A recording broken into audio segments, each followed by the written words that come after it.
हंस पे सवार होके अइली मोरी माई रे।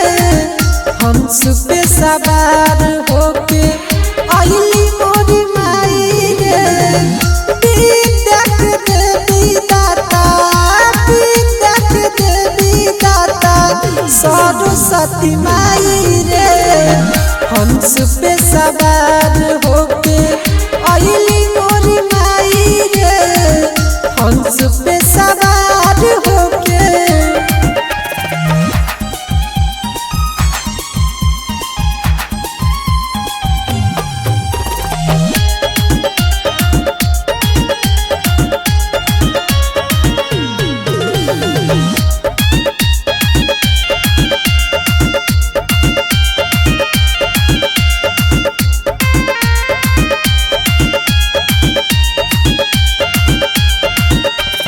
जगत के जननी मैया सरस्वती बारे बहुते ज्ञानी रे। उनका अइला बजेला भाई माई के वाणी रे। जगत के जननी मैया सरस्वती बारे बहुते ज्ञानी रे।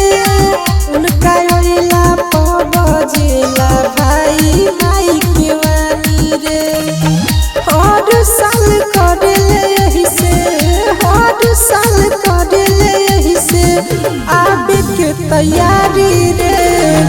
हंस पे सवार होके अइली मोरी माई रे। हंस पे सवार होके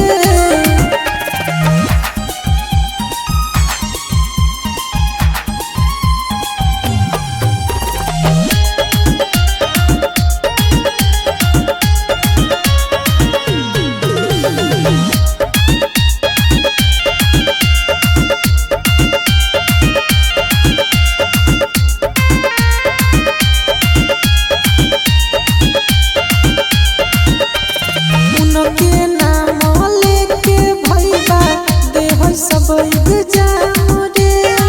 बिना वाली कृपा करो है बनो है सबके काम रे। अरे उनके नाम लेके भैया देह सब